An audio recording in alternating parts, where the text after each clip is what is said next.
beranggotakan Monica Sari Arwan NIM 1905076067 dan saya sendiri Aderina Dion Vindi Prasti NIM 1905076066 dan Muhammad Samsul Arif NIM 1905076076 dan Fauzi Rizky Ramadan NIM 19050760. Di sini kami akan membahas tentang materi kronologis pemerolehan bahasa, yaitu teori pemerolehan fonologi. Assalamualaikum warahmatullahi wabarakatuh. Saya Muhammad Samsul Arif akan menjelaskan tentang teori struktural universal. Teori struktural universal awalnya dikemukakan dan dikembangkan oleh Jacobson pada tahun 1968. Oleh karena itu, sering pula teori ini disebut dengan teori Jacobson. Pemerolehan bunyi konsonan dimulai dari bunyi bilabial, sedangkan pemerolehan bunyi vokal dimulai dari vokal lebar. Pada waktu yang bersamaan, konsonan bilabial seperti huruf P dan vokal lebar seperti huruf A itu membentuk satu model silabel yang universal, yaitu konsonan plus vokal. Berdasarkan pola inilah nantinya akan muncul satuan-satuan bermakna dalam ucapan kanak-kanak, seperti pada kata papa atau mama. Jacobson sendiri menjelaskan bahwa urutan pemerolehan kontras fonemik bersifat universal, artinya bisa terjadi dalam bahasa apapun dan oleh kanak-kanak manapun. Berikut penjelasan saya mengenai teori struktural universal. Perkenalkan, nama saya Monica Sari Arwan, NIM 1905076067. Baik, di sini saya akan membawakan materi yang kedua, yaitu teori generatif struktural universal. Pada teori ini diperkenalkan oleh Jacobson dan telah disebarluaskan oleh Moskowitz dengan cara menerapkan unsur-unsur fonologi generatifnya. Pada teori ini yang paling menonjol yaitu penemuan konsep dan pembentukan hipotesis berupa rumus-rumus yang dibentuk oleh kanak-kanak berdasarkan data linguistik umum, yaitu kata-kata dan kalimat-kalimat yang didengarnya sehari-hari. Moskowitz berpendapat bahwa sejak awal proses pemerolehan bahasa, bayi telah menyadari akan perbedaan antara bunyi bahasa pada manusia dan bunyi bahasa yang lain pada manusia. Hal ini termasuk kemampuan nurani yang telah dimiliki bayi sejak ia dilahirkan. Kemudian, pada masanya, bayi akan mengembangkan kemampuan linguistiknya dengan cara menyesuaikan ucapan-ucapan dengan persepsi bunyi yang didengarnya.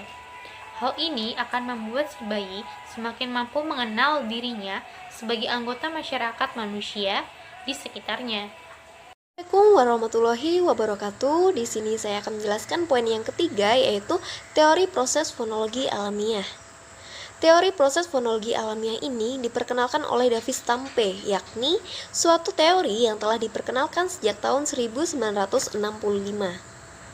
Menurut Stampe, proses fonologi kanak-kanak ini bersifat nurani yang harus mengalami pendidasan atau supresi, pembatasan, dan pengaturan sesuai dengan penuranian representasi fonemik orang dewasa. Menurut Stampe, suatu proses fonologi menggabungkan satu calon obsesi fonologi ke dalam anggota obsesi itu yang paling sedikit mengalami pembatasan-pembatasan kemampuan pengucapan manusia. Jadi, sebenarnya proses-proses fonologi ini mempunyai ciri-ciri yang terdiri dari kesatuan-kesatuan yang saling berkontradiksi dan mencerminkan pembatasan-pembatasan fonetik yang saling bertentangan. Misalnya ada suatu proses yang menjadikan semua bunyi hambatan menjadi tidak bersuara dalam konteks yang manapun, karena hambatan oralnya menghalangi arus udara yang perlu untuk mewujudkannya suara, sedangkan sebaliknya bunyi-bunyi ini akan menjadi bersuara di lingkungan yang bersuara dengan cara asimilasi.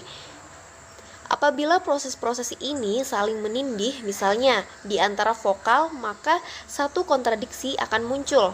Satu bunyi hambatan tidak boleh serentak bersuara dan tak bersuara pada lingkungan yang sama. Oleh karena ini, lahirlah 3 cara untuk memecahkan masalah kontradiksi. Pertama, pertama ada pemecahan penindasan, yaitu dengan cara menindas salah satu dari proses-proses yang berkontradiksi itu. Yang kedua ada penindasan total proses.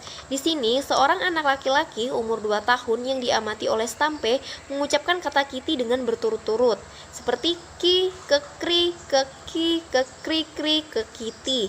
Hal ini dilakukan anak dengan penindasan proses ketegangan provokal bunyi vokal, penindasan proses penjatuhan suku kata setelah vokal, kemudian penindasan pengguguran getar, dan penindasan proses penggetaran. Nah, dapat ditambahkan bahwa dialek orang tua si anak tersebut mempunyai T yang tidak digetarkan. Yang ketiga ada pemecahan pembatasan, yaitu dengan cara menindas hanya sebagian dari suatu proses, hal mana menunjukkan bahwa ia membatasi penyuaraan pada bunyi hambatan yang berada di antara segmen-segmen bersuara saja.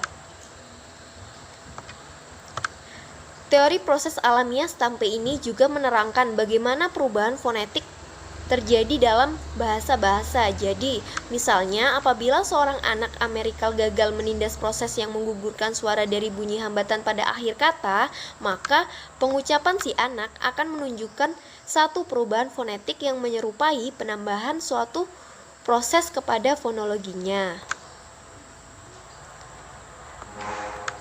Kemudian ada menurut Chair. Menurut Chair ini, suatu proses fonologi terdiri dari kesatuan-kesatuan yang saling bertentangan. Umpamanya, terdapat suatu proses yang menjadikan semua bunyi hambat menjadi tidak bersuara dalam konteks karena halangan oralnya menghalangi arus udara yang diperlukan untuk menghasilkan bunyi-bunyi ini. Namun, bagaimanapun bunyi-bunyi ini akan menjadi bersuara oleh proses lain dengan cara asimilasi tertentu.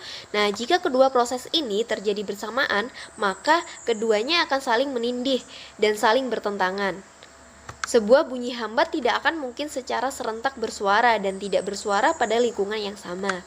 Nah, masalahnya yang bertentangan ini dapat dipecahkan dengan 3 cara. Yang pertama, menindas. Nah, menindas salah satu dari kedua proses yang bertentangan itu. Umpamanya, bila anak-anak telah menguasai bunyi-bunyi hambat bersuara dalam semua konteks, maka berarti dia telah berhasil menindas proses penghilangan suara yang ditimbulkan oleh halangan oral bunyi itu. Yang kedua, ada membatasi jumlah segmen atau jumlah konteks yang terlibat dalam proses itu. Misalnya, proses penghilangan suara dibatasi hanya pada bunyi-bunyi hambat tegang saja, sedangkan bunyi-bunyi hambat longgar tidak dilibatkan. Yang ketiga ada mengatur terjadinya proses penghilangan bunyi suara dan proses pengadaan bunyi suara secara berurutan. Urutannya boleh dimulai dengan proses penghilangannya bunyi suara, lalu diikuti dengan proses pengadaan bunyi bersuara. Kedua proses ini tidak mungkin terjadi secara bersamaan. Kemudian akan dilanjutkan oleh teman saya. Baik, di sini saya akan menjelaskan kembali. Kali ini saya akan menjelaskan tentang teori prosodi akustik. Teori ini awalnya diperkenalkan oleh Watterson. Menurut Watterson, pemerolehan bahasa oleh kanak-kanak dimulai dari pemerolehan semantik dan fonologi, kemudian baru ada pemerolehan sintaksis. Kemudian Watterson menjelaskan, ia menemukan adanya hubungan akustik antara bentuk-bentuk ucap anak-anak dengan fitur bentuk ucapan orang dewasa. Nah, tapi bedanya anak-anak hanya mampu mengucapkan kembali bagian ucapan yang makan waktu kurang dari 0,2 detik. Dan bagian yang diucapkan kembali adalah elemen vokal dan elemen konsonan. Untuk nanti dikat ya, Rek. Nah, tapi kanak-kanak hanya mampu mengucapkan kembali bagian ucapan yang memakan waktu kurang dari 0,2 detik. Dan bagian yang diucapkan kembali adalah elemen vokal dan elemen konsonan yang mencapai artikulasi kuat. Seperti tidur, berbaring itu sudah melebihi 0,2 detik. Anak-anak tidak bisa seperti itu. Contohnya seperti bapak, seperti apa, pak, gitu. Mama, kakak, aduh, nah, pokoknya yang kurang dari 0,2 detik. Ya kira-kira seperti itu. Sekian dari saya. Terima kasih. Selanjutnya akan dibawakan oleh teman saya. Perkenalkan, nama saya Fojirsi Ramadan. Di sini saya akan menjelaskan materi kelima, yaitu teori kontras dan proses. Teori ini diperkenalkan oleh Ingram yang merupakan gabungan dari teori Jacobson dan teori STEM. Kemudian menyesuaikan hasil gabungan tersebut dengan teori perkembangan Piaget. Menurut Ingram, kanak-kanak memperoleh sistem fonologi orang dewasa dengan cara menciptakan strukturnya sendiri dan kemudian mengubah struktur ini jika pengetahuannya mengenai sistem orang dewasa semakin baik. Maksudnya, anak-anak akan menangkap segala bunyi bahasa yang dikeluarkan atau dibicarakan orang dewasa di sekitarnya, dan bunyi bahasa itu akan ia simpan. Dan pada saat pengetahuannya semakin membaik, maka dia dapat mengucapkan bunyi bahasa yang ia simpan sebelumnya. Ingram juga menegaskan perkembangan fonologi anak harus dapat menerangkan 3 peringkat yaitu persepsi, organisasi, dan pengeluaran. Pada tahap persepsi yang belum produktif terdapat 2 subtahap, yaitu tahap vokalisasi praucapan dan tahap fonologi primitif. Tahap vokalisasi praucapan adalah tahap sebelum kata-kata pertama muncul yang dimulai dengan mendekut ketika berumur 4 bulan. Pada tahap fonologi primitif muncul pada satu kata dalam pemrosesan sintaksis, namun belum produktif karena anak-anak belum memperoleh sistem rumus-rumus fonologi yang sebenarnya. Pada tahap ini sudah mulai bisa mengeluarkan atau membicarakan satu kata, namun masih seperti ini. Subtahap yang kedua ada tahap fonologi primitif. Muncul pada tahap satu kata dalam pemerolehan sintaksis, namun belum produktif karena anak-anak belum memperoleh rumus-rumus fonologi yang sebenarnya. Maksudnya anak-anak sudah bisa menyebutkan satu kata, namun itu hanya seperti refleks. Jadi pada saat kita menyuruh ia mengulang kata yang tadi dia ucapkan, dia masih kebingungan. Terus tahap yang ketiga ada tahap pengeluaran, yakni tahap pengeluaran aktif yang dimulai pada 1,5 tahun. Terdapat 2 peristiwa. Tahap berikutnya ada tahap pengeluaran, yakni tahap pengeluaran aktif yang dimulai pada 1,5 tahun. Pada tahap ini terdapat 2 peristiwa penting, yaitu terjadinya pertumbuhan kosakata yang cepat dan munculnya ucapan 2 kata.